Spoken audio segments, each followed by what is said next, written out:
You have to. I I don't can't know. lie. Like, I'll lace your boots for like the next couple of like training sessions. I have to lace your boots. Like, give me your boots. Yeah. I'll clean them myself. Like, I googled the national anthem, but I'm about to start singing that with my get chest. out, man. Bossy. King. I'm about to start singing that with my chest.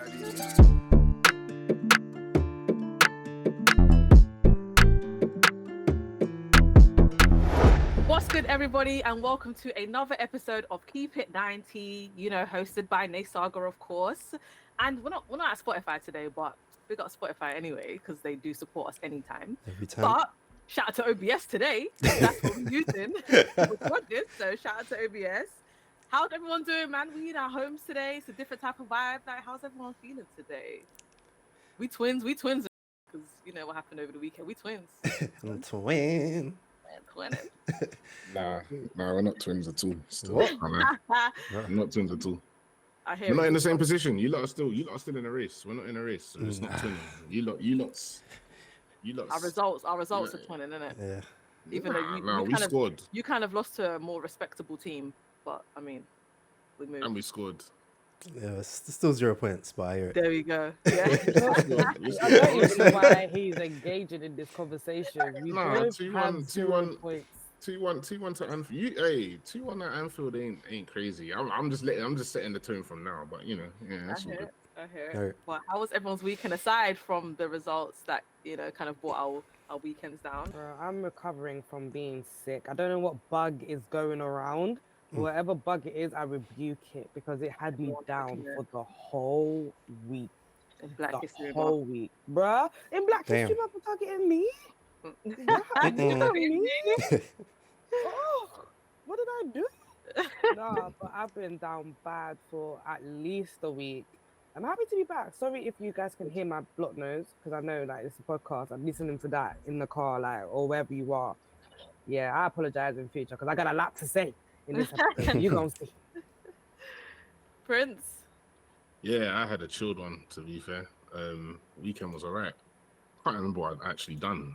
I think I'm getting to that point like where it's just work. Everything's just work, and then it's just like it just fades, innit? I don't actually remember what I did this weekend. On a Monday too, you don't even remember because you're just thinking about the first day, working day of the week. I think I just had a chilled one though. I feel relaxed. Copes. Yeah, it was a very chilled one for me. I was on Little Man Watch this weekend, so just me and the little one just chilling, taking it easy. Yeah, just that was it. Just vibing, really. That was it. Just a well-needed break. Love that, man. Until our teams just came and just ruined everything. But we'll get onto that anyway. We haven't seen each other for like a week, so there's been some news that's been milling around. Obviously, everyone probably is very much aware of. England's new manager, Thomas Tuchel. Hey. Yes. What are we saying? Yes. Chelsea's own. I'm over the moon about that. Oh, and purely just off the fact that Man United do not get Thomas Tuchel. That is the main thing that I'm happy about. Out of everything, like, you know what I mean? England might still be England. I think England might still be England because there's so much bad energy. I've seen so much like negative responses. Oh, we should have an English manager and this, that. This is bare negative energy. So, when that feeds out from the fans to the team, it could just be the same old, but he ain't going United.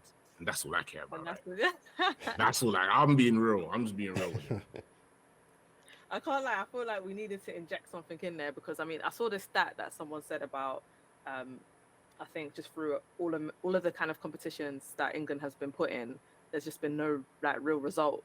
Like, so people are saying, no, but we need to have an English manager. Like, how can we not have an English? But like historically, English managers haven't really been too like successful. So let's bring some fresh meat in. Like, we're not saying that we're bringing in German players. Like, bro, we still have our players. Let's have someone that is capable enough to actually do something. Copes, what's your thoughts, Anita? And then, look, let's keep it a buck in it. England, as we all know, haven't won anything since 1966? You're not in no position to be sitting there going, oh, we need to have an English manager. Oh, it shows the quality of our man. Nah, you had that chance. We just saw back-to-back European finals and decisions that were made have cost this country 2 European, potentially 2 Or back-to-back lack champions. lack of decision. Exactly, lack of decisions have cost you essentially 2 titles. So Yeah, what are we doing here?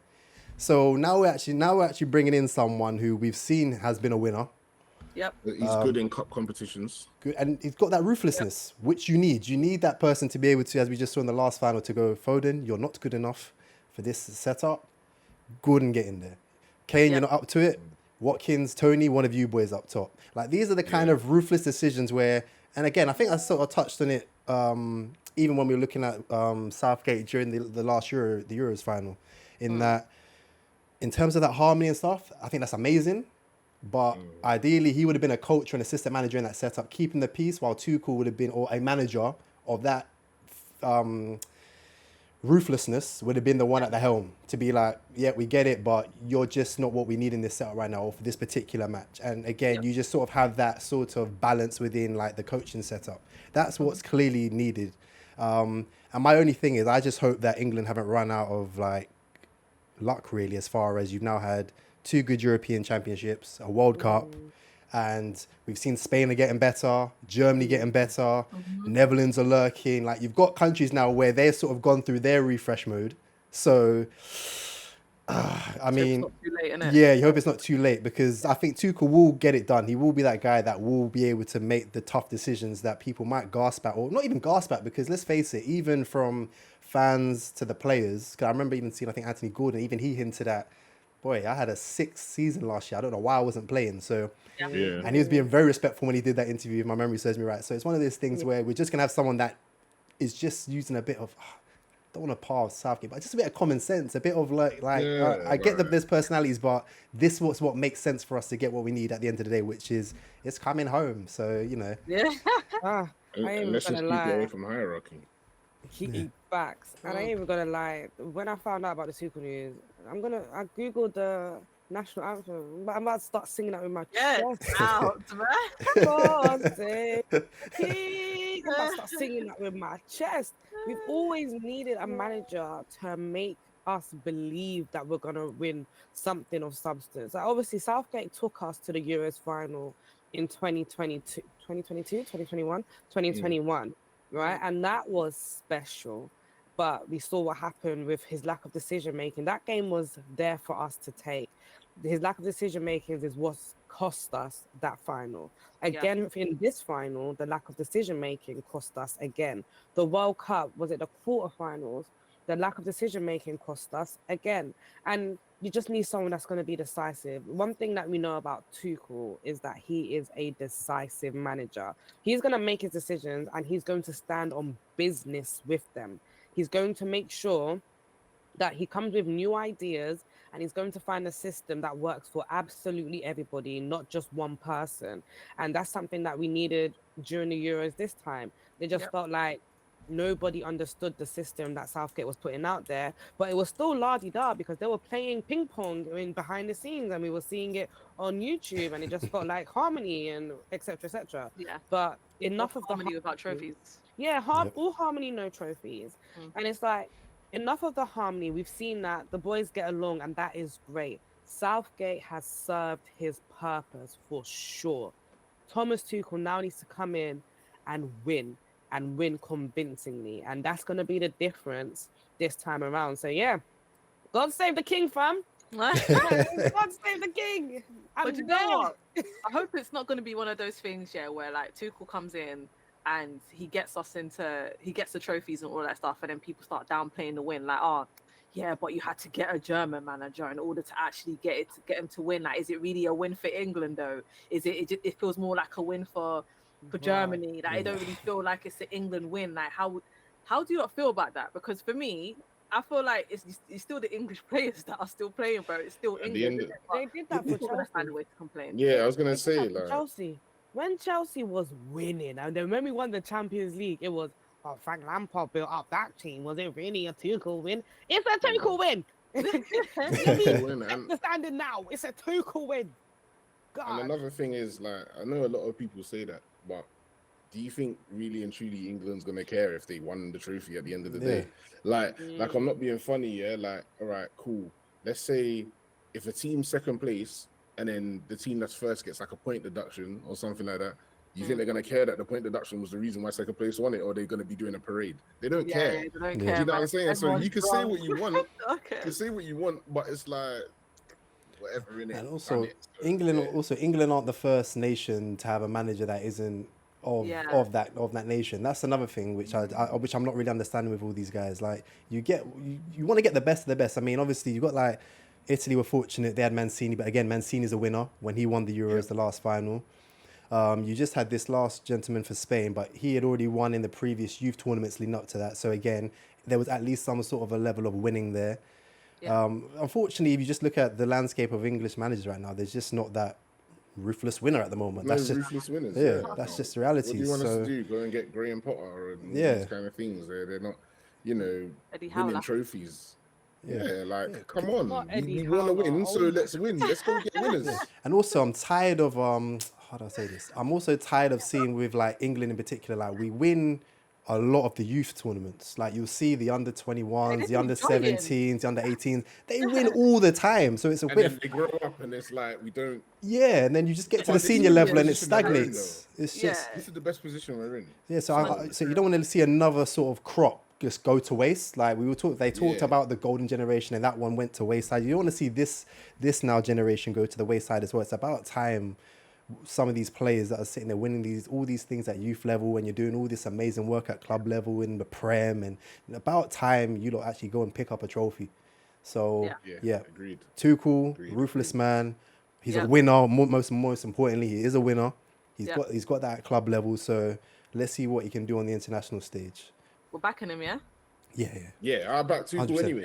Yeah. Of course you back I'll back him wherever he goes. Yeah, go on, Chelsea. Go on. I'm really behind England for this one now. I'm really behind. Yeah, there was catch me at the stadium's You're national there. anthem. You're there. I'm Live. there. I hear it. I mean, Chelsea's very own. On the topic of Chelsea versus Liverpool yesterday, 2-1. My Chelsea fans, I'll come to you guys first. How are you feeling about that game? Just overall, how do you feel like you played at Anfield? I feel like we were the better team statistically anyway. We held possession. You know what I mean? More passes, more shots, everything like that. So we was actually the better team. It's just lacks and little parts of no concentration against a top class team like that at their ground. You get punished. That's the difference. Like I was saying, this is why we're probably not in the title race, because it's just little things like that. Like once we get those things out of the way, then we could start talking about trying to compete. But I'm not gonna lie, it was a bit disappointing to score a goal, 2 minutes later concede a goal, which could have been avoided. Do you know what I mean? And there's just little things in and around, but we played very well. And like I was saying on the last ep when we was in the studio, even though we didn't get the result we wanted, like we did with Nottingham Forest again, I'm happy to see my team play again. I don't feel like it's the end of the world. We go again. So yeah, let's go. That's my thoughts. Yeah, no, I'm with you on that, Like just yesterday, I was telling my friends, like, we may have lost, but I actually don't feel damn bad. Don't get me wrong, like me, Shiz and Steph were out yesterday. Obviously, like, I was fuming, Like, all right, I put my hands up. I was livid. I was just like, it just felt like a bit. Hindsight is a big thing, though, isn't it? Hindsight. That's a thing. Very big. I hope he wasn't saying anything that you were saying, like, It doesn't matter. on your TikTok. On your TikTok. All that has said has been passed away, okay? And just looking back on the match, we could never have expected to go to Anfield and win, especially from our performances from last season and the season before. You kind of think you got to humble yourself a little bit when you go to Anfield, especially with how Liverpool have been playing recently as well. And when you look at the match in totality, on paper, statistically, we did look like we were the better side, but in all honesty, it was very much so end to end. And to keep Liverpool on their toes like this when our project is only just beginning with Maresca is so promising. And obviously we should have got a penalty, but okay. I'm sure we will talk about the refs very soon and their decision making throughout the weekend. Throughout the weekend, because 3 red cards this weekend is ridiculous. But anyway, I think we should have got a penalty for sure. Would have leveled the playing ground a lot more. But I can't be mad at how he played. One thing I do want to say is everyone is really shy to talk about the one player that didn't show up for us. Because if I'm being real, every single player had moments of brilliance, absolute brilliance. But there was one player that didn't turn up at all, and that was our beloved Those two. Cole. Oh, two? Oh yeah, no, Those two. there was two. Jaden Sancho and Cole Palmer. No, then there's They three. they both didn't show up for me. Who's your third person? Sanchez was absolutely horrible, and that can't Oh, be a he's number a one family. goalkeeper. That one doesn't count. Just saying, that second goal was avoidable. Any serious goalkeeper comes out. That touch from it was a good goal from Curtis Jones to take and score. Great ball from Salah, but a serious goalkeeper, you get out, you make you just collect the ball. That's just it. You think So you think he was worried because obviously the potential penalty before when he went into Curtis Jones. But at the end of the day, a man's taking a poor touch. If you're going to be scared to be in goal, then don't be the goalkeeper. That's it. You've got to make decisions. That's like because that's like a striker not shooting on his right foot because he missed, but he's got a clear right foot shot. Take it. It's your job. Do your job. Yeah. But anyway, like I said at the beginning of this season for the pod, with him as our number one, he ain't going nowhere. But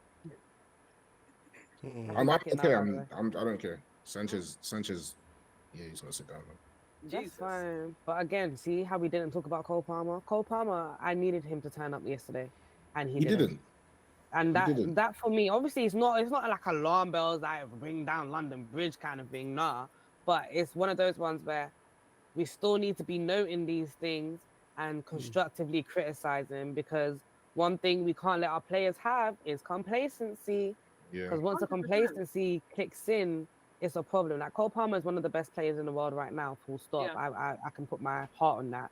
But Mo Salah is also one of the best players in the world. And the difference between those two, they both didn't have a great game, but one showed up and the other one didn't.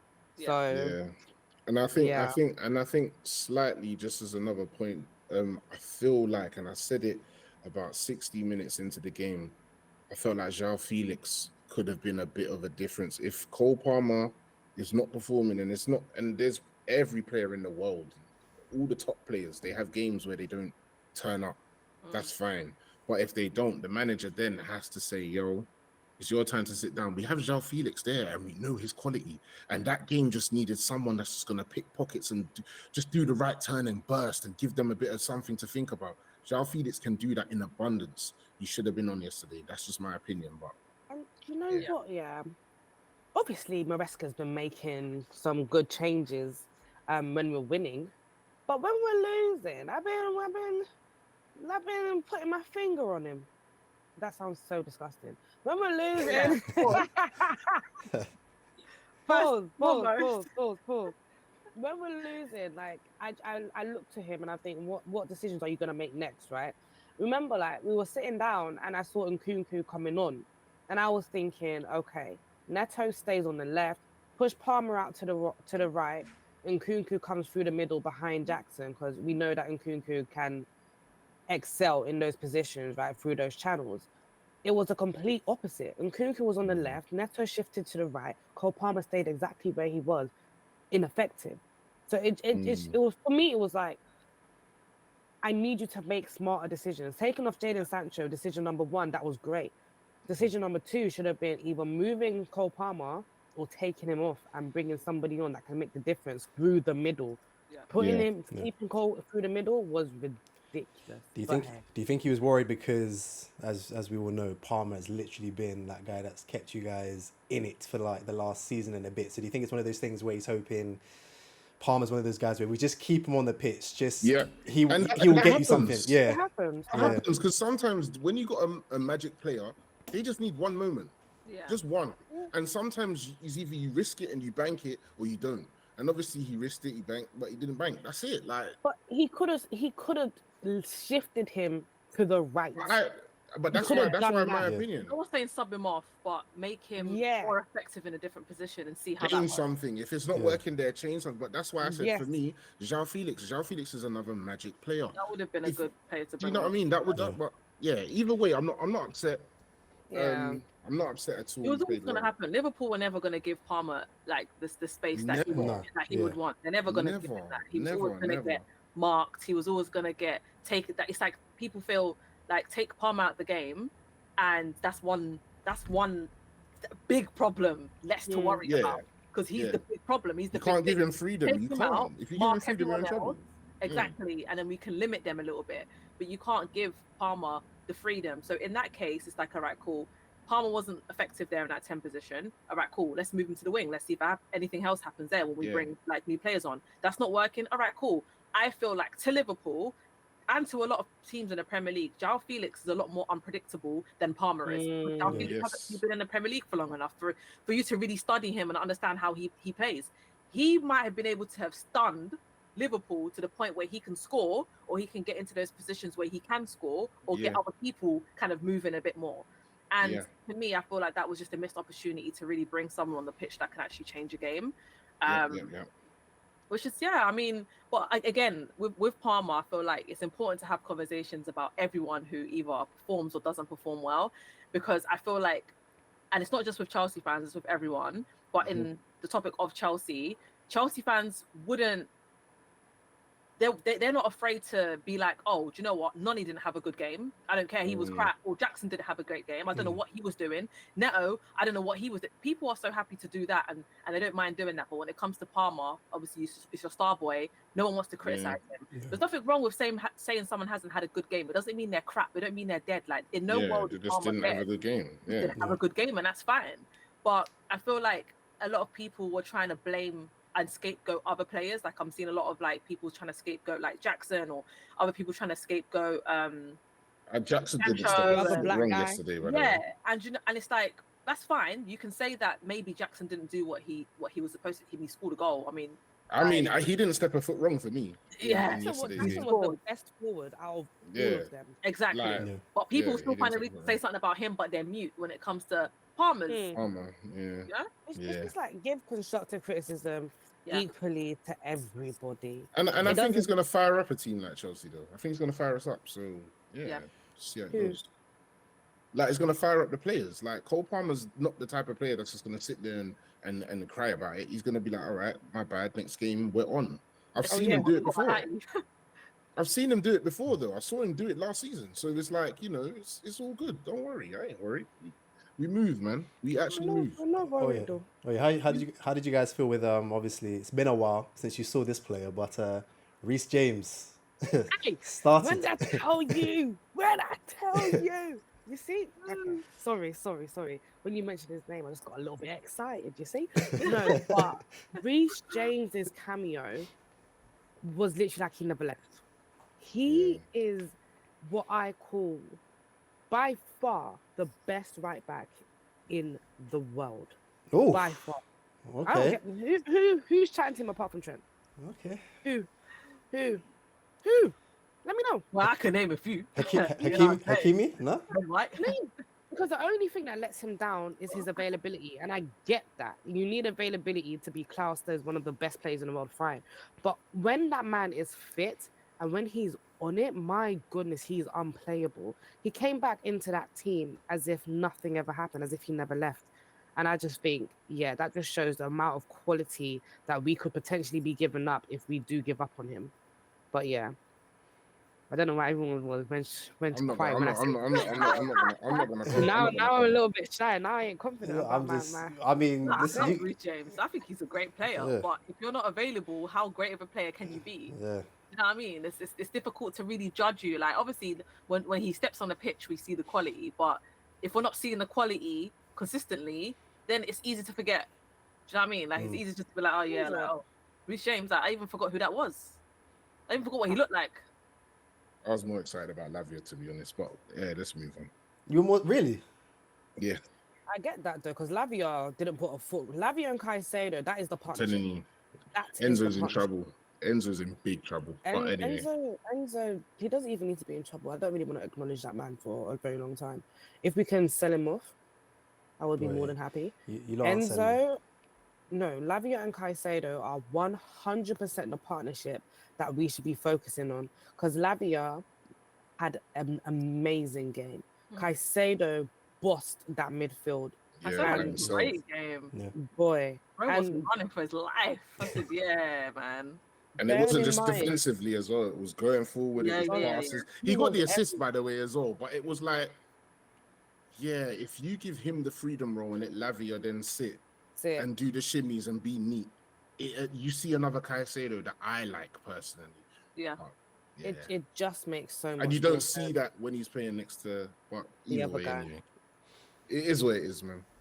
Do you feel like in any way, shape, or form, right, the partnership between Lavia and Caicedo affected how Palmer played, or do you feel like Palmer's performance was just purely based on what he was just having an off day? He was I think having it was just a rough day. It was just a rough day. Yeah. Do you not remember? At one point, he was lagging. You see how on FIFA, like the ball's already been played, but you're still like 10 feet behind because you haven't seen it.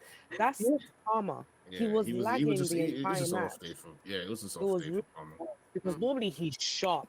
That game, I was very shocked. Very And shocked. bearing in mind, and just going off your point before we move on to the other to other games, yeah. But going off your point, Shiz, you know, Palmer last season during preseason said the player he's most excited to play with is Lavia, because the way they played in training, it was Lavia that he was most excited to play. So trust me, it ain't got nothing to do with Lavia. They've clearly got something going on. It's just enough. Yeah. Are they former Sorry, I'm trying to Google this at the same time. I believe were they so. former I at the believe- City I believe Academy? So yeah. But he said in the interview that it was Lavia. Like he said, he's most excited to see Chelsea fans to see Lavia, and I'm seeing why. Besties. Oh, that's cute. Oh, Anyway, cool. besties. Still a good game. Defo. I mean, Chelsea could have snatched it back. I really feel like you lot could have got 2-2, but the game is a game. We'll talk about the Sancho. Go on, Neats. Oh, I thought we was gonna move on. If just before we do move on, I was gonna say Liverpool's gonna win the league, but I just wanted to put that out there and make sure that was documented and recorded. Liverpool. It is a question to be asked. I mean, they're looking good, top It's a of the massive table. question to be asked. Yeah. I'm just putting that out there. Let it be known. But I personally think is a big test next week against Arsenal. I think against Arsenal we need to see what they do, and then that's the big test, because we all know Chelsea was probably like two steps behind. You need someone that's right with you. That's City and Arsenal. Once I see that, then we can really start talking. No Saliba, no party. Well, I'm just saying, yeah, but we'll see. at the end of the day, title races always have injuries. Of course, but if one team's missing suspensions, everyone, you get me. So trust me, there's been no Saliba, no party. I was gonna say, but if you're coming up against an Arsenal with a few missing key players, I don't think it's quite the test that they proper need. But remember last season, Man City was missing a few players. You get me? It's the same thing, bro. Like, come on, title races, let's go. No party. I mean, well, let's get into it, because I mean, let's talk about Arsenal versus Bournemouth, and then obviously, you can kind of go there. I'm even stressed just thinking about it. Like, trust me, about to ruin my Monday. Ruin my Monday. You know what? Can I just say something? Can I say something before we carry on? Yeah, just for context, yesterday Shiz almost got hit by a bus. She almost got hit by a bus. She walked into the road as if she just wanted everything to end. She was like, "This is what Arsenal does." Shiz, it's never that deep. Shiz, please. I can't lie. I would have taken it. I said, I want to feel something. Right. I want to feel something. But it's not funny. Oh, yeah. Boy, I was so shocked. I was like, I had to shout her name. I want to ask you, lot. One red card. We had a bad Trossard pass.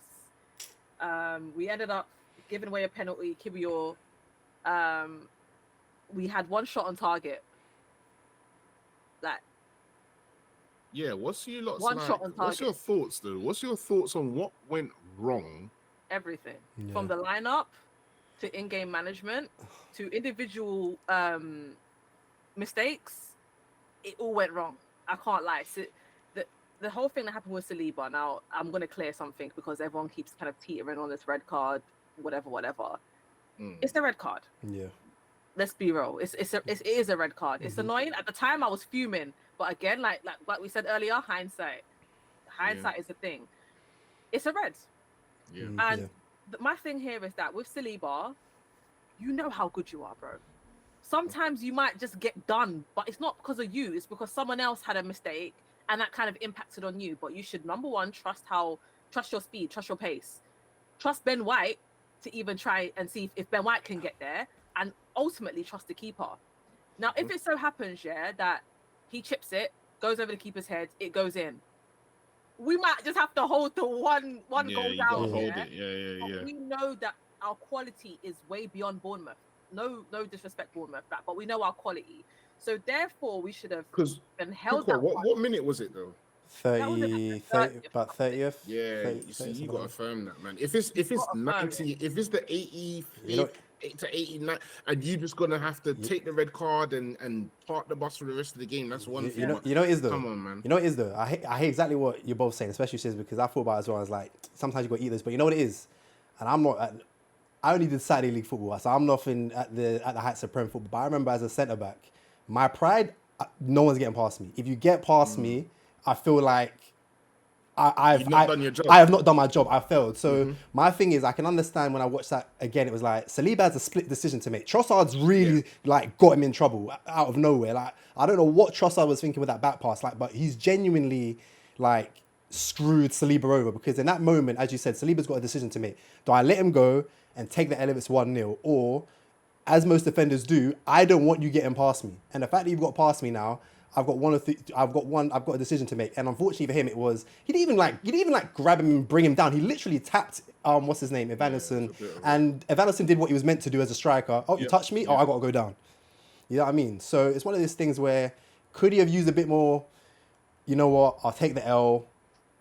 Or as you pointed out, I'm quite athletic myself. I could probably, once he actually tries to, I don't know, compose the ball, I'm already in front of him, then White will come to cover. But it was such a split decision he had to make in that moment, which I think a lot of defenders would have just taken the L and taken the red card.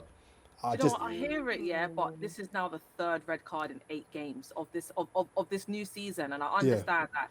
Obviously, like I'm not a footballer myself, so it could be that genuinely in that circumstance, I might even move mad in that split second, and I might just have a lapse of judgment and just be like, get out of here, like you're coming down. But my thing is that you're starting to become such a seasoned defender, and again, this might be like down to also just how young he is. Like it might just be like again, like you said, Gare Copes is like, I'm just take you down. You're not getting past me. Like I know who I am. People are calling me Rolls Royce out here. Like bro, you can't pass me. But it's like discipline. Like, come on, that we like to say that, there's one rule for Arsenal, one rule for everyone else. But, I'm going to get to the Chelsea one because I saw the same thing by tossing. But, I mean, we'll get there in a minute. However, if you know, as a team and a club, that you feel like there's a lot more decisions that are unfavourable to us as a club, you can't make those mistakes. Yeah, 100%. Yeah, but I feel like the theme of this season has, I know it's only been 8 games in, but the theme of the season is you don't try your best not to give the referee no choice. Decision to make, just try your best. And obviously, like she says, like Saliba, he's a seasoned defender. He's been called world class. He's been called the best player at Arsenal. So in that split decision, when you are making your decision, you go with the decision that does not affect your team. And I know like it's a split decision. I know there can be a lapse of judgment, but those lapses of judgment is the difference between a title and a run for a title. You get it? So. But my thing is with that is I just think, again, and you just pointed out, Tosin in a similar scenario, he got a red card as well. I just think it's easy for us to say that in hindsight, but I think for a lot of defenders, I think you put a Ruben Diaz there, Stones, Virgil van Dijk. I think you put a lot of defenders there. Your midfield players basically got you in a whole heap of trouble where, regardless of the 20th minute, 80th minute, it sounds good as far as, you know, all right, I'm going to let it go. But sometimes it's just not that simple for a defender. Sometimes it's literally, sugar, what's just happened here? I need to get him. And before you've known it, done. You've tapped him and he's gone down and there's nothing much you can do. I just think, even if you look at, all right, that's our 3rd red card in 8 games. The first 2 you can always argue were dodgy, whether or not you want to be on whichever side of the fence of those arguments. But this is one of the ones where I genuinely felt sorry for Saliba, because it was like, it was stitched. You're like Trossard done you, like he done you wrong. Like you done you wrong. Yes, you could have done better, but the reality is, as a lot of defenders would have done that same challenge. It's just in that moment you're just thinking, sugar, I need to get him. Yeah, I think it's one of those ones. It's always easier when we're watching it on the TV screen in comparison to like, you know, being on the pitch and being in that heat of the moment. Obviously, it comes with time. Yeah. Saliba's still young. And also, He's calm. you've got to remember also that first 30 minutes, Arsenal weren't even playing the greatest. So it's not even like that defense. It's not even like that back four were like sharp and they were at their usual that usual pace. Everybody was looking a bit out of it. So International break, innit? and this is why I hate international breaks. It just sometimes it takes teams out of rhythm. Takes the sting. Yeah, so it's one of those things where it was just a bit. Yeah, I did feel for him again. If I'm Trossard, you apologize at half time, be like, bro. You have to. I can't lie. Like, I'll lace your boots for like the next couple of like training sessions. I have to lace your boots. Like, give me your boots. Yeah. I'll clean them myself. Like, because I messed you up like that. You have to. I can't lie. And then even with the Raya bit, which you mentioned before, Raya was running back, so Raya wasn't even comfortable enough to try and run for that ball because he started pedaling back as well. So it was one of those things where just I think everybody just even he didn't look that good on the weekend as well. Like everyone just looked out of right it. next to Calafiori at the point where Saliba was with Evanilson. Like Gabriel was right next to Calafiori. He kind of wasn't on level as he normally is with Saliba at the back. So I think everyone was a bit like shocked. I think it was more so shocked about how Bournemouth were pressing us because they were pressing us from the beginning and they were up for the game. They were up for it though. Yeah, man. Bro, they were up for it. Yeah. They knew that was a way to kind of push us into mistakes sometimes. If you play fast football against us, sometimes we kind of like, ooh, whoa. Especially when we don't have like our pinnacle players like Odegaard and Saka who can get those passes correctly and position themselves correctly in order to get passes through them. So I feel like we were a bit shaky, and then I don't know, like Copes, what are you saying for our like the in-game management thereafter? Because obviously we bought on Kibior, and then in the second half there was no change until the 63rd minute, and then again there was another change in the 85th minute. How do you feel about the in-game management? Is anything that you feel like you would have liked to have seen, or anything that should have been done a bit different? As I'm talking to you guys, I'm going to try and put up the stuff so I can remember. But one of the ones that I was a bit disappointed in was, and to be fair, you have to sort of make that decision sooner than later, was I would have liked to have seen us keep Sterling on and just keep that team that we had on there. And the reason why I say this is only because, all right, we've lost the centre-back, but what I would have liked us to try just for a little bit was, all right, Calafiori, Ben White, you guys can naturally play centre-back as well. So let's switch that to a back three and see what we can do by just having Trossard and Sterling be somewhat of wing backs, if that makes any sense. Okay. Just to try it out, just for that split moment. So instead of us making it already super defensive, we've got to take off one of our only real like pacey attackers at that point, because our midfield was consisting of 3-6s. Trossard ain't got the pace. Havertz was all by himself. Sterling was only if you really needed someone with a counter-attacking pacey option. That was the only one, and you sort of let him go early. So I must admit, I would have liked to have maybe seen a little bit longer going, all right, let's try a back three, make those two somewhat of a wing backs and see how that kind of went. I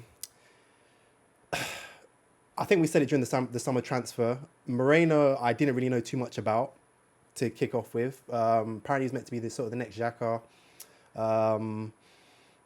He just looked like another six that was a bit lost in that advanced role, if you ask me.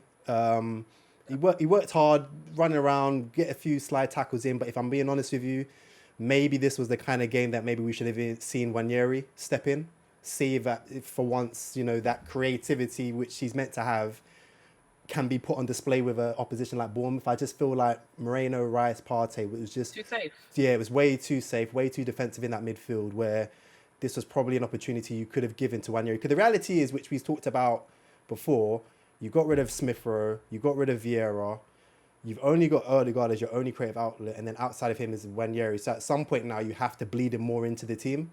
Yeah. So this is another game we've seen where you're not bringing him in, and because of that, it's almost killing the way we normally play. I mean, it also shows how massive a loss Odegaard is, because he is that anchor point from defense to attack, and it's clear we can clearly see he's trying to figure out a way to play our game without him being there. But you've got this kid who you signed the new contract. You've clearly shown you're trying to give a route into the first team because you've gotten rid of all these other players who would have naturally just stuck in. Yeah, and you don't play him. So that to me was, it's just weird. It's just like, come on, if you're not going to play him now, when are you going to play him?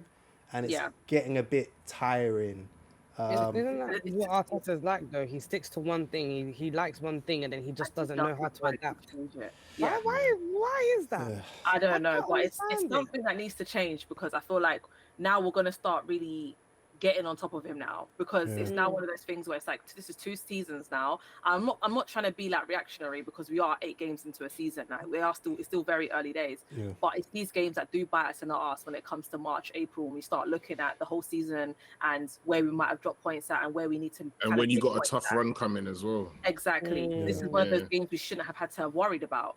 But you know, it's a loss either way. However, I feel like a lot of this can be avoided. One, we can see that we have a lot of key players out. We have Odegaard out. We have Saka out. Right. Again, like Copes just said, we've gotten rid of Emil Smith-Rowe. We've gotten rid of Fabio Vieira, and we're believing that this leaves a pathway for Nwaneri, who is as a creative player as Odegaard. Obviously, Odegaard is Odegaard. He's in a different type of league, but that is what Nwaneri is there for. Like, and that's what Smith-Rowe was there for. That's what Fabio Vieira was there for. And you don't give him that opportunity. And to me, that doesn't make sense. You would rather trust Marino, who wasn't even supposed to have done a full 90 there. And he also wasn't contributing anything creativity-wise when he was in that position. 1 shot on target for the whole game. And you are telling me that at one point, you didn't say to yourself, you know what? We need to make a change and see if we can get a creative player on who can actually create opportunities and create chances. Because every single time Nwaneri has touched the pitch for us this season, we have seen something positive from him. Yes, Bolton, we can say it's Bolton. They're not in the Premier League. Who are they? That's cool. Score 2 goals. Either way, when he's come on in every single game, he's shown that he is wanting to advance forward. He wants to carry the ball. He wants to create opportunities. He wants to create chances. He wants to create space. Yet we're not using him. And that is Arteta's downfall, because at what point are you going to sit there and say, I don't want to keep playing a lot of these players and I want to start trusting in some of the youth? I'm sorry, not good enough. 1 shot on target, Arsenal, it is not good enough. You can't sit there and tell me that that's calm. Like, bro, I'm sorry, Marino just wasn't, he just looked like he was out of his depth in that game. I don't know if it's just that he just 100% wasn't like match fit or fit to do 90 minutes. But there should have been a change there. I'm sorry. Like, we can't keep having these same conversations where it's like Arteta's scared to change the starting 11. No, it's time to do it. It's time. Because how are you trusting Mikel Merino? Is it because he's your namesake and he's from Spain? But you won't trust Nwaneri, one of our own, homegrown, 17-year-old, ready to hit the ground running. You can see it, but you rather play Mikel Merino than him. And you know he can create. Bro, he came on and created chances in the 85th minute, bro. Like, it's not good enough, man. I'm sorry. And all the in-game management, that game just, nah. I see why Prince said we weren't twins. 1 shot on target. Ooh, One shot on Yeah, it was bad. It was bad. Bournemouth. And I'm That's not. horrible. And another thing. I don't think we spoke. Yeah, we spoke about him briefly in passing. I'll be honest with you, Martinelli. Come on. I know it's a confidence thing, but he's got to do better now. He had that shot. How do you lot feel about Arteta coming out and saying what you said in that interview? By the way, What did he say? I turned it off. I turned it off by 80-something minutes. So what did he say? He mentioned. So he mentioned about. So he was talking about, like, he was being asked about. And I don't want to say, I don't remember it word for word, but he was asked about what went wrong in the game. Kind of mentioned things, and then he mentioned specifically, you know, Martinelli missing that chance. And obviously, I know some fans have taken it in like he's trying to throw Martinelli under the bus. There's a bit of head loss there. What's your thoughts on just managers picking out specific chances missed than the overall performance? I'll let you talk first, Coach. To be honest, in terms of Martinelli, I'm not mad at him calling it out, because to be honest with you, bro, you need to bury that. I watched it again today. In the highlight as far as that shot. You got to do better. You're a Brazilian international. You're someone that maybe a year and a bit ago we were praising for all those goals between you, Odegaard, Saka. We're all scoring in that season, and for whatever reason, he's just sort of fallen off of a cliff. You can put it down to injury. You can put it down to now lack of confidence. But bro, you need to bury that. All this on target, bro. Anyone here, we can take a shot and put it on target. The reason why you get paid the big money is because you know how to. You're in front of goal, and you know how to put it away. At least attempt, like, even if you just to the right, bottom right, like you should have been more of an attempt to finish it. So I'm not mad at that. I mean, you can't just use Martinelli. That's not the sole reason why we lost. So if all he did, so if all he did was just literally try and pin it on Martinelli, then that's a bit foul. I'll be real with you, because there was a lot more names you could have put out there, and just generally the whole team was just very lackluster. But I'm not mad at him if you think someone really should have buried something calling out, because I must admit I saw that again today and I was like, how did you not make it? Like, that's the difference between you winning a title and not. Yeah, It's those opportunities, those you're 1-0 down, you're 2-0 down, whatever it is, and all of a sudden you just get just that little chance and you've got the quality just to bang in the back of the net. Especially when Gorvido's doing what he done and scoring goals Yeah, from outside or- the box like he's a world-class striker. Or even, what's his name? Stones. That's 2 games I've seen this guy come on in that bloody near the 90th minute and rescue something for City. I mean, we'll get onto them at some point, but it's just like, that's what makes you a champion. Like, you've got players that in and around that where they can put it away, and just like that, just when you think all was lost, they bring it back. So I think even Moreno had a chance. Yo guys, you've reached halftime here at Keep It 90. If you like what you hear or see, make sure you give us a follow on all platforms, and also make sure you comment as well. Would love to hear what you lot think. No, I do you know what? Yeah, because I hear it. Yeah, that obviously, like, if a player's not playing correctly, it's like, bro, come on, we need to see more from you. And if we have this conversation, like, as Arsenal fans about Martinelli every single week, and it's like, come on, Martinelli, we know you've got it in there, and it just seems like you're not just being finessey enough. Like, it's just always right at the keeper. And I fully understand that. And this ain't me like trying to take Martinelli off the hook or anything, because I'm blatantly saying that this guy needs to work on finishing. He needs to work on his confidence. He needs something. But I didn't like how Arteta wanted to single him out in that interview. I know he spoke about other things. He spoke about the card that we received. He spoke about just like overall, we just weren't good. We weren't really creating anything. I get that. But don't talk about Martinelli when I feel like your game plan, I don't know what your game plan was. And that shot on target from Martinelli came in the 71st minute. The 71st minute. And if you're going to complain about Martinelli missing that opportunity in the 71st minute, what the hell was going on with the rest of the game? Everything before 71 minutes, what was your game plan? Because you saw something and we all saw the same thing, and you didn't want to make a change to try and change that narrative. You kept it how it was. Martinelli was the only one that came on and tried to do something. Yes, he definitely should have buried that. He definitely should have done a better shot on target than what he did there. That wasn't good enough. But to come out in an interview and say, oh, Martinelli missed a chance, because what was you doing for the whole game? He comes out in interviews and press conferences talking about, we need to make sure that we give love to Havertz. Havertz is the kind of player that needs love in order to build that confidence within the club. But then you go tear down another player in a post-match interview. I'm not really happy with that, because in the same way you're saying Havertz needs love, give Martinelli love in the interview too. I'm sorry, like I'm not having that. I didn't respect that at all. Personally, I didn't respect it. I feel like he didn't need to name drop. He could have just said the whole team could have done better. Because if you wanted to name drop someone, he could have name dropped Trossard, because he was the one who impacted Saliba and also didn't have an impact attackingly in that whole game. So blame him. Talk about him. Yeah, no, I'm not mad at that. Yeah, I'm not mad at that. Yeah, I'm not singling out. Yeah, that's true.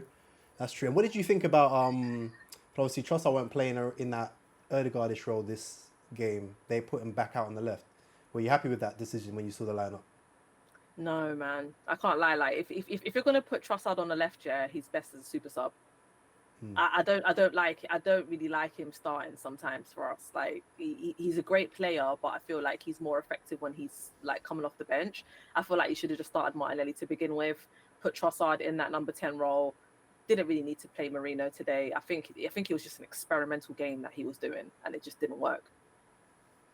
Fair. We misjudged Bournemouth. Like we did Southampton. You know what I love about that? I really love, that all the small, obviously smaller on paper teams are really giving it a go against the big teams this season. I really love that. They're not taking no prisoners. They're not just sitting back. They are going for it. I remember when Chelsea played Nottingham Forest the other day, and they really wanted to go for the win.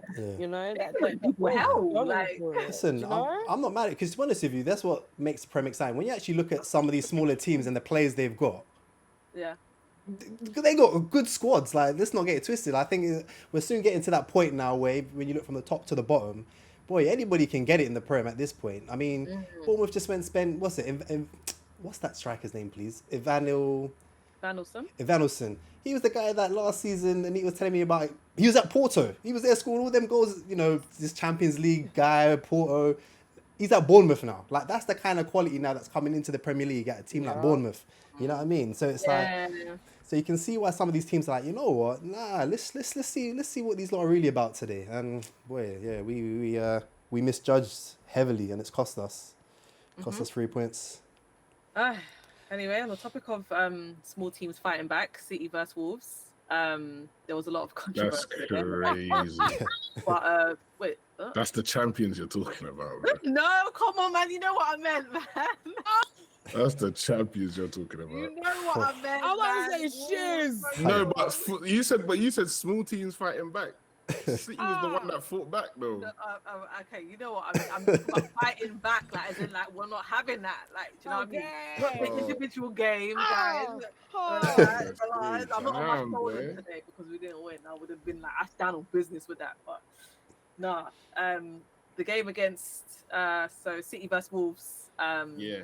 Wolves went up, then City went up, and then City got a last-minute winner in the 98th minute. Was it? Something down that line. Yeah. Something like that. It was deep in the 90s, yeah. Yeah. Jeez, how are you lot thinking about that game? There was a bit of controversy again. Champions win. That's exactly what that is. There's no other way to explain it. It's a champions win. No De Bruyne, no Rodri. You know what I mean? They're missing key guys. Other players step up and do what they need to do. And I mean your centre back scoring world-class screamers, hurling into the bins like. Where did they find him?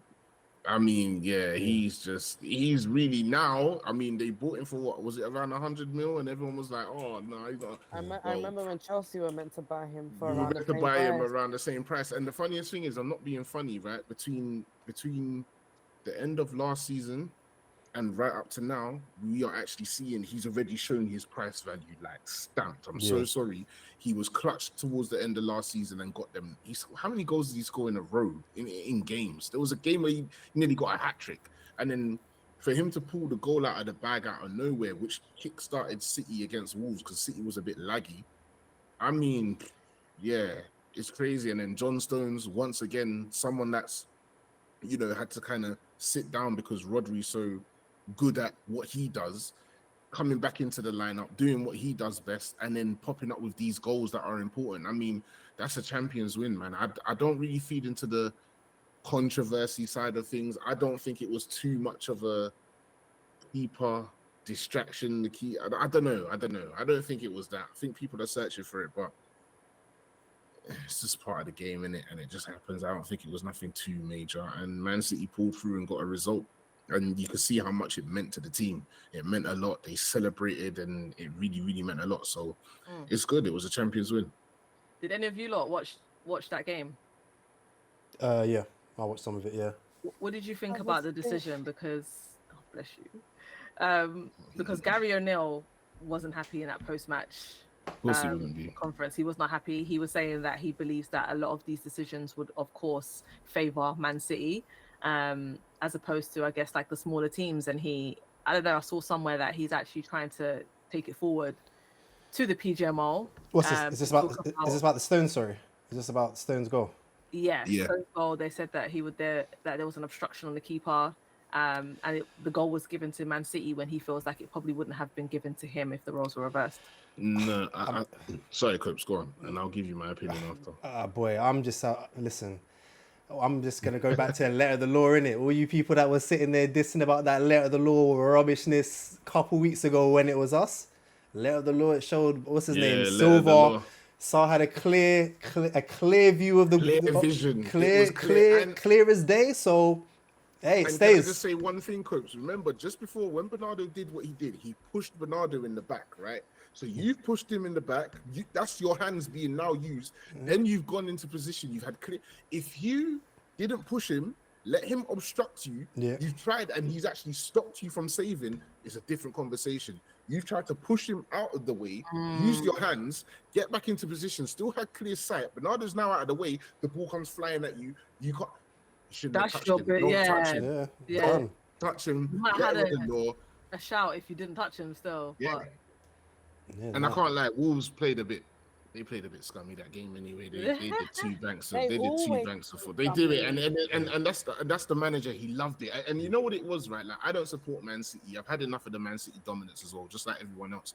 But sometimes when a team tries to play football, and you've just got a team that, you know what I mean, they just load their own box, and then what ends up happening is when they drop to the floor for an easy foul, you see the manager, yeah, that's it, and it's like. No, we're not encouraging that. Nah, We're Prince, seeing them celebrate But the there's scummy still you stuff. gotta do it. You gotta do it, Prince. But for me, yeah, it's like when I see the scummy stuff, yeah, it's like sometimes I just want to see, like, all right, I want quality to break through because I love football.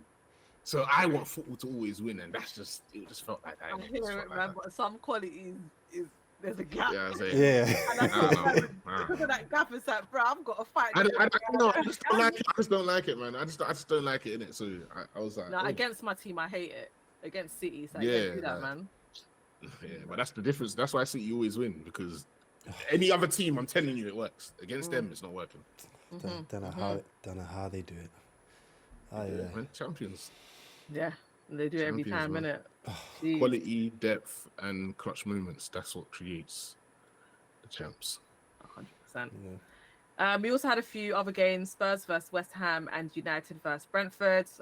Spurs won. Was it 4? 4-1. Yeah, 4-1? and that was one of the red cards as well in that game. And I just think West Ham's in massive trouble.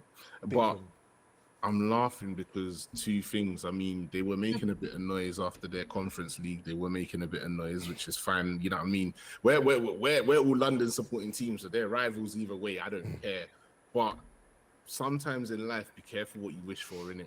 You lot wanted Moyes out. You won a Conference League, which he won and helped you lot get there.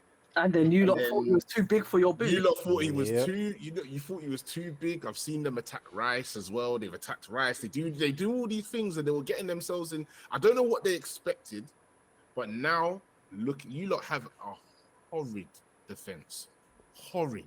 And I knew the game was gonna go like that, and it could have been more. And you know how I knew it was even bad when he started to bring on Werner and Richarlison. He was trying to get them to come on the stat pad because it was just all up for grabs. It was all up for grabs, and I just sat there and I said, and the thing is, I sat there and I said, you know, if Moyes was here, that result might not actually be the same. No. They might play a whole different type of football Yeah. because of their attack. Kudus, Somerville, and they've got Bowen up front. That's a very exciting attack, but that midfield and then going to the defense, it's just, they haven't even got a bad goalkeeper, by the way, but going into the defense, it's just, it's Bro, horrible. but you know what's mad? On paper, that's not a bad defense. You know, they got Max Kilman, they got Jean-Claire Todibo, who a lot of They big got teams are looked in. Wembasaka and that. They haven't got a bad Yeah, defense. it's not bad but at all. Like whatever's It's the being manager. instructed, whatever's being instructed to that team, I'm seeing a massive gap where West Ham used to be that annoying team when Antonio will be there just to run at you while they're defending, and Antonio will do hold up play. It looks like a whole different team, and it's crumbling. Be careful what you wish for. Yeah, That's what I'm gonna say. Lopetegui's looking a bit questionable in the light. Very That man has always been questionable. questionable, man. VBS is not shining. VVS ain't shining, and I don't mind. I don't mind. I want them to stay until they come back to Stamford Bridge, and then they could do what they want. I want my 3 points off them again. That's it. They are up for grabs. I don't know who they got next. Does anyone actually know who they got next? Let me actually have a look. Whatever it is, anyone Yeah. can get it right now. Literally, it's just. You And it's, come get your I'm three having a I points. need in on that just to boost our confidence, man. I need in on You know what that. I'm saying? They actually have Man United. So Man United is their next game, and that is now 2 teams that really need a win. You see, West and- Ham change up the script. But it's not easy. Amen. They got Man all. United, they got Nottingham Forest, they got Everton, they got Newcastle, they got Arsenal, they got Leicester. That's not an easy run. at all. Wait, Them. so West Ham have United without Kudus. Yeah. Hey, yo. Let's talk about it. Because Hey, Kudus yo.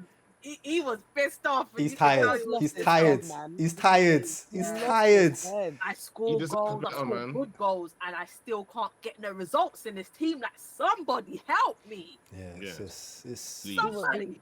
He was just clearly frustrated. Yeah. Big Because time. that should never have happened, man. Yep. You know, the first challenge he was gonna get away with. I think he was gonna the first one he was gonna get away with, but then after when you start After that, it was like, oh bro, you once do it starts piling up, you asking for it, innit? And Yeah. I think it's just frustration. And I don't blame him. The Bodies in guy's his weight. top quality. He's top quality. That's a Yeah, top 100%. quality player.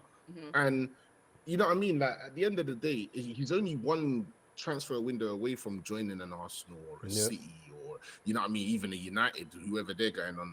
I don't think Chelsea, because I think we've had enough wingers now. But like, do you get what I'm saying? Even Liverpool, for Yeah. example, with Salah potentially not getting a new contract, I could see him going to Liverpool. Yeah. So it's like he knows he's one step away. He knows he's still got the quality and still delivers the goods Yep. away from red cards. Mhm. So it's like, I think he's just frustrated. And yeah, man, it's a bit crazy. Still turns up though. Love watching him. Love Oh, watching him, listen, man. he's an Such a joy to watch. yeah, man. absolute He's just baller. pure raw football Makes talent, and something I out of absolutely love nothing watching him. every Yeah, time. he's brilliant. He is brilliant. And yeah, West Ham's in a bit of trouble, but at the end of the day, they're 15th right now, and as Yeah, long as they they're can keep Kudus away from red cards, Kudus will snatch them points. He will. Yeah. He's got the magic. So I don't believe. I think no. I think yeah, but don't they're not gonna create get they're not Antonio. gonna get relegated. Nah, they're not getting I don't relegated. think they got, so you know what I mean. They will snatch points. I don't Yeah. think they're in for a great season, but they will snatch They're points. They're in here and there. for their worst season in a while. But In a that's the. while. But then they forgot also that they actually had a bad season when they won that Conference League too. So it's like, Yeah. you know, yeah, It's not a bad season if you win a trophy. allegedly. Allegedly. Allegedly. Ask any But, United fan that. Yeah, they'll be happy to tell you. Oh well, we won. Oi, oi. Yeah, man. right. All right. Oi, And oi. then- Oh yeah, and then United. Yeah. Speaking of, what's his name? Mbeumo let us down. Man. I was hoping to see some 1 minute thriller. Hey, I can't, can I be real with you? I did a cheeky bet for them to actually for a goal to happen in the first 10 minutes, because what they were doing in the first 10 minutes of every game for the last, was it 3-4 games? It was just ridiculous. There was a goal Yeah. there or 2 goals there or something like that, and it was like yeah, Man United, they're a bit shaky. You know what I mean? And then Mbeumo was just on fire, Yeah. and it didn't happen. But Man United got 3 points. I didn't watch all of the game. Yeah. But I can't say either team were great from what I saw. Mm. What do you think for United now that they picked up 3 points and they got West Ham next? Is that I think that's another 3 for them. Is 6, and then they could start a run. Mm. I know people don't really want to believe in United. I know all of us here don't really like United, but it's something to keep an eye on, though, in my opinion. I agree. I think it got to a point where like no one was like United fans especially weren't really scared about anyone coming to Old Trafford, because they were like, bro, everyone's just getting trampled. Like our own team is getting trampled in Old Trafford. Like it's not really like a fortress or somewhere you fear going. So to get those 3 points at their own stadium, and like I don't know what it is. Ten Hag just makes me laugh. Like when they were scoring goals, he was just so happy. Like he was so happy. Like I He couldn't even couldn't explain it. believe He it. couldn't believe, but he was like, yeah. And like even when the game ended, like he was hyping everyone up, and everyone was just like, bro, like relax. Like, I'm tired, and you're just here, like just in my peripheral kind of thing. Like, He needed that though. He needed that. I feel like he was under immense pressure. He's got a good poker face, but I feel like he's under immense pressure in it. So Mhm. sometimes you break character, and you could Yeah. tell he needed that. And then going into West Ham next, I think that's all right. I mean, I'll be taking that if I was Man United right now, Yeah. especially the way West West Ham Ham's are- playing. West Ham away, give me that. Give You me know? that right now. Give me Do you know that. what I They mean? gotta They have keep up actually. Well, to be momentum. fair, on Thursday they got Fenerbahce as well Okay. this That's week. who? So they got Man United's got Fenerbahce this Okay. I week. almost forgot about European games. Yeah, they I got did European Europa, games. So yeah. I don't know how that's gonna work, but Fenerbahce will really see if they've built momentum, and if they win that Fenerbahce game and then they're go to crashing West on Ham, West Ham. they're gonna crash West Ham differently. Do you know what I 100%. mean? Yeah. So I think that game's a massive one, and then after that they got Leicester, and then after that they got Chelsea. So yeah, they need to win them next 3 games. Chelsea got a bit of a run coming up then, no? We 'Cause do. Yeah, Run- we got a horrible run. We got a You lot horrible playing run. United at some point, no? Or am I bugging? Yeah, we got at the moment. So we've got Panathinaikos midweek. Then we've got Newcastle. Shiz, don't do that. Don't do that. Don't do that. Don't do that. Don't do that. That's cheeky. Panathinaikos is even a known team. Don't do that. Let's not do that. No, cool. So we got Newcastle, and then we got Newcastle again. So we got Newcastle back to back because we got them in the Prem, and then we got them in the EFL. And then we got Man United. We got some team called Noah. Jesus now you Christ. can say who's that. Now you lot actually need to win this conference, fam. What? Yeah, you jump on that. And you know, Yeah. And then after that it's Arsenal, and then it's Arsenal straight after that. Arsenal home or away? We're at home. Oh, so you lost at home. Okay. Yeah, we're at home that game. So that's a big game. And then we got Leicester away straight after that. So it's not an easy run. And then Aston Villa. So it's not easy.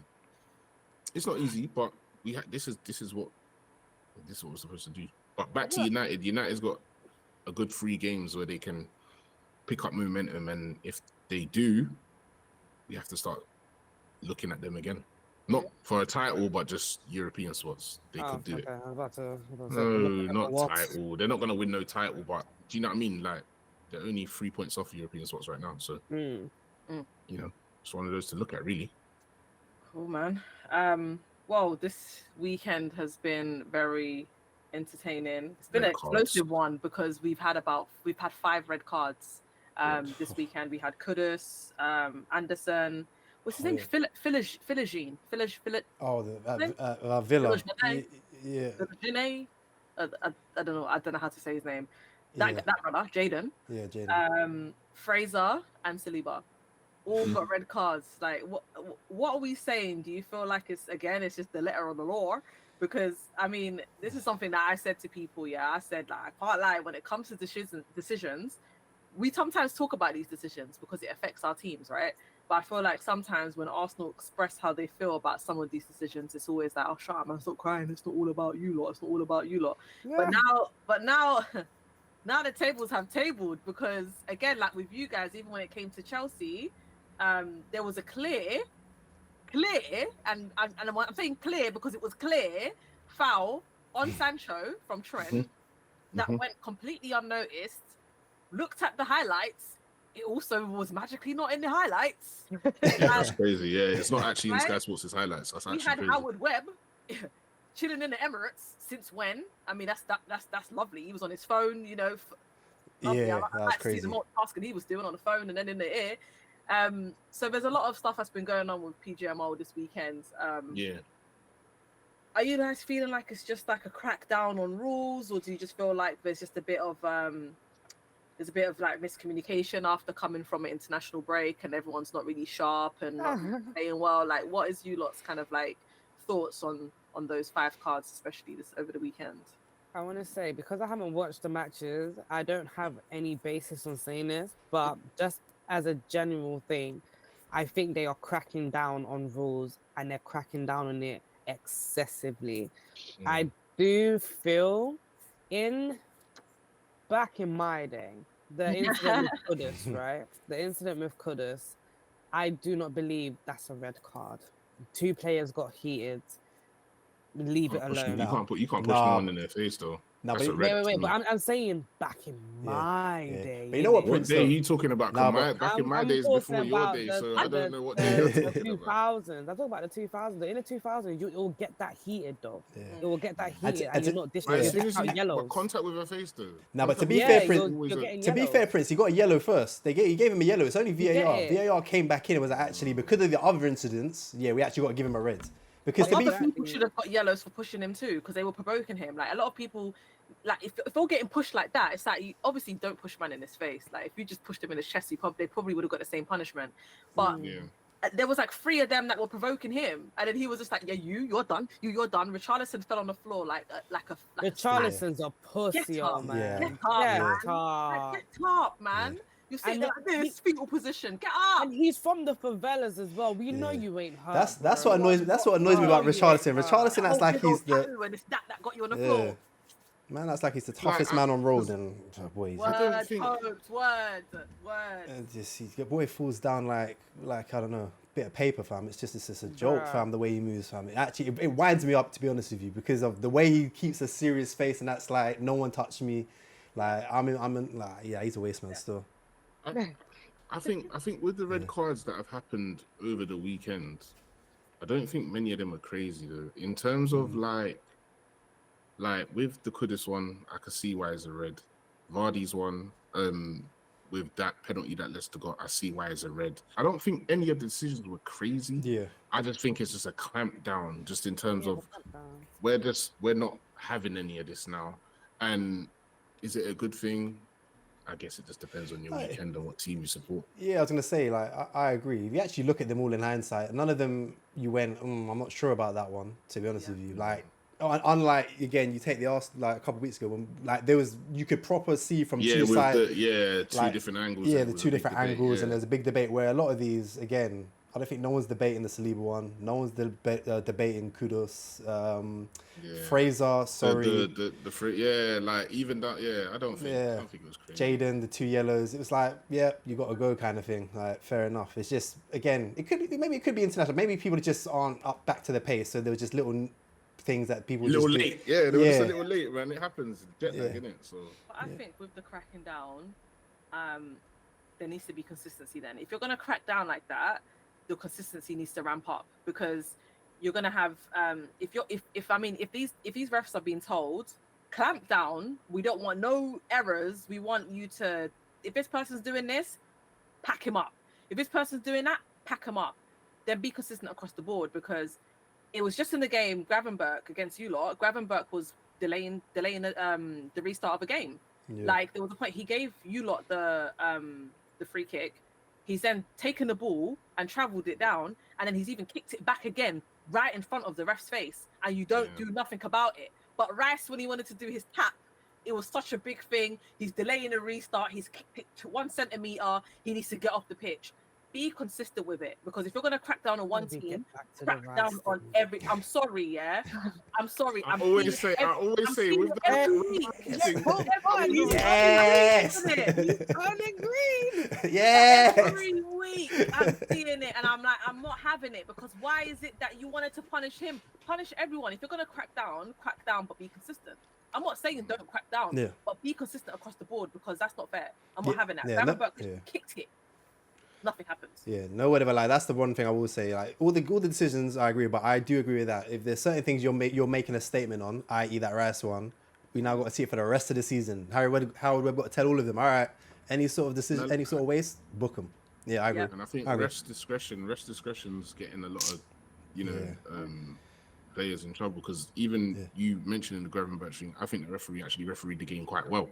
To be fair, in my opinion, I think he refereed quite well. There was a couple of decisions that I'm like, that's not a foul ref, and I think we got lucky when I think Reece James took a poor touch and they took the ball and they was on the attack, and I don't think that was a foul on Reece James, but we got lucky. And I think, but away from that, it's always discretion, and I think sometimes they just got to be a little bit of an alignment on that. But yeah.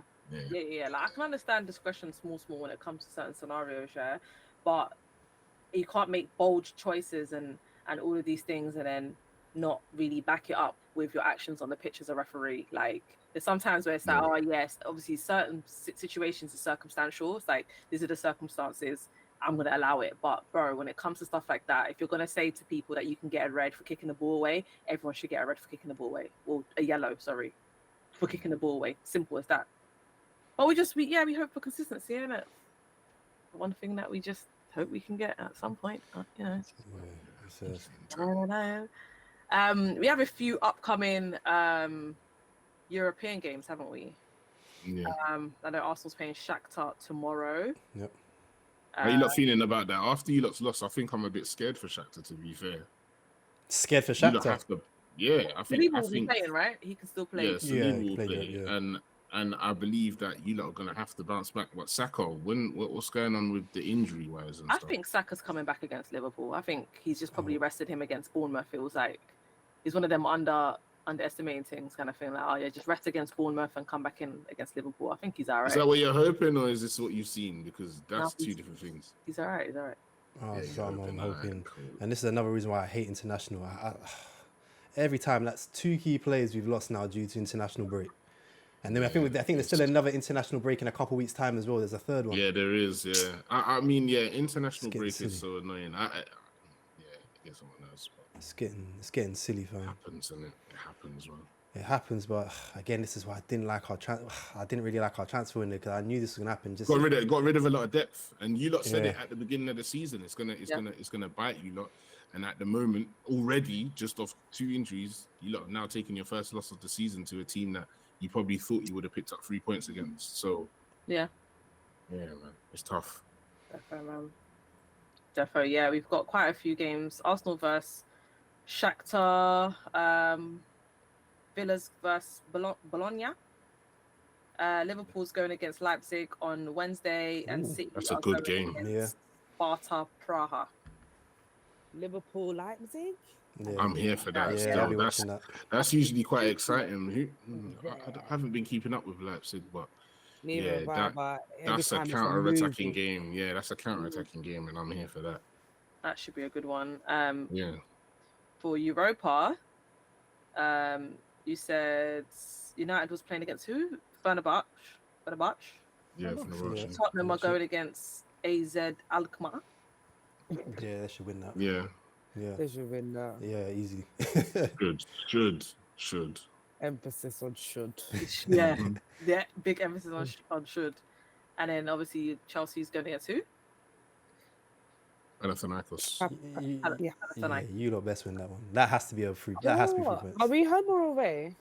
I believe we're at We're home away. for that game. I think we're at home. Something Actually, no, we're away. I'm gonna double check it Hey, now. away trip to Greece. Yeah. I might not mind that, you know. Yeah, a bit of warm weather training for you lot. Come on, you lot got to Is win it that. Mavropanos? Didn't Mavropanos come from that team He came from us. before us? Or maybe no. Never mind. No, sorry. He used to be at Arsenal. West Ham didn't buy him from Arsenal. He bought him from somewhere in Germany, but I can't remember if it was at thingy. But I'm not sure when anyway. That's warm weather training for that Chelsea team. You guys should be fine. Yeah, man. Yeah, we've got our B team that's taking care of that, man. Yeah, and the B team consists of João Felix, Enzo Fernandez, Christopher Nkunku. Hey, our depth is Yeah, crazy. I love it. Pedro I do Neto. love it. I'll be lying to you. Hey, You did a lot of it. I'll never forget the first Conference League match that I saw the lineup. I said, this could be our first team. Like on paper, they can still run something. But anyway, let me not get too ahead of myself. Yeah, you got João Felix, Neto. Man. Come on, man. Nkunku up top, Mudryk on the left, Yeah, Drewsbury It's Hall. actually a lot. Dewsbury Disney Hall still Hall, comes Enzo in. Fernandez in that midfield. There's a lot. There's actually a lot going Why on you there. trying to face out Enzo? Enzo Fernandez in the mid. You got that, huh? 105 million on the bench is crazy, Yeah, by the way. let him captain them games, bro. Yeah, man, let him captain the game. It's alright. That's crazy. Come on, he's alright. And just one more point before we wrap up. Copes, you was letting us know slightly before about Palace and their lifestyle range. Yeah. Yeah, tell us a bit more about that. Yeah, no, it's just I sort of spotted it because it's a black creative director, I believe they've got in Palace, so that's a dope look for him. And it's sort of like an ode to South London, and I know everyone on this call South Londoners, so I think that was just a dope look that Palace are doing that. And it's actually it's not a bad kit as well. It's got sort of the same sort of writing that I think they had on their third kit last year in the black, so it actually looks all right. But it was just nice to see, and it's also quite interesting that a few teams are now taking this sort of making this lifestyle range kind of thing. Now, obviously, as Arsenal fans, we've seen it now the last couple of years with collaborations with a lot of local brands. We saw City do one. We've seen Milan obviously got their big one with Off-White and all that, with the jackets and all of that stuff that they do. But it's just quite nice to see that it looks like footballers sort of trying to take that approach now, where it's not just the jerseys, it's more the stuff you can sort of everyday kind of wear.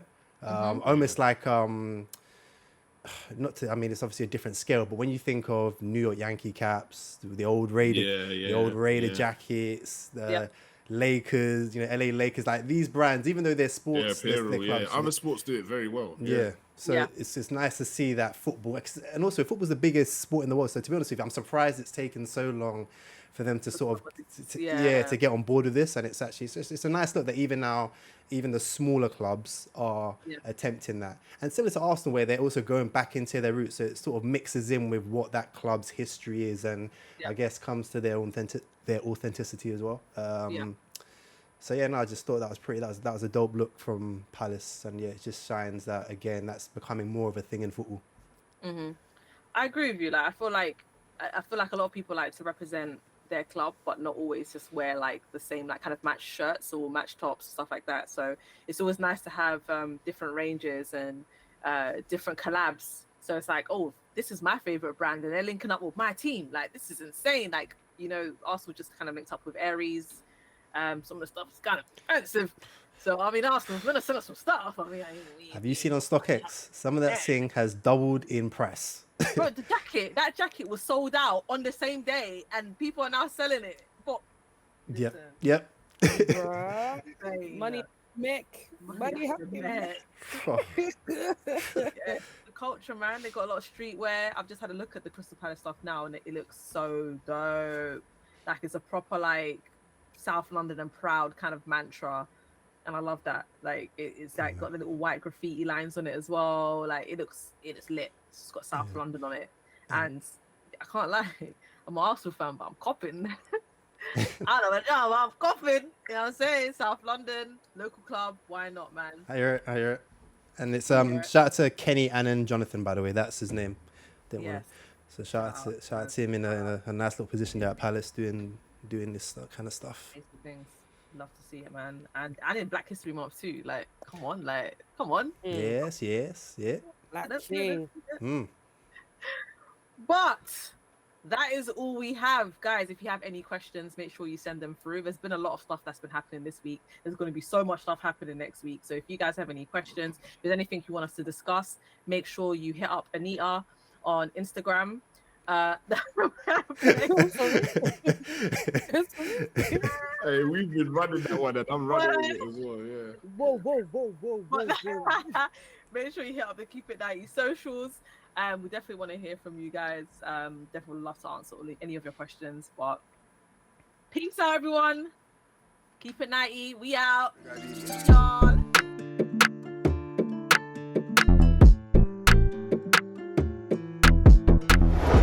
Yo, guys, it's us from Keep It 90. Massive thanks to Spotify for supporting us. Have you given us a follow yet? If you haven't, make sure you do.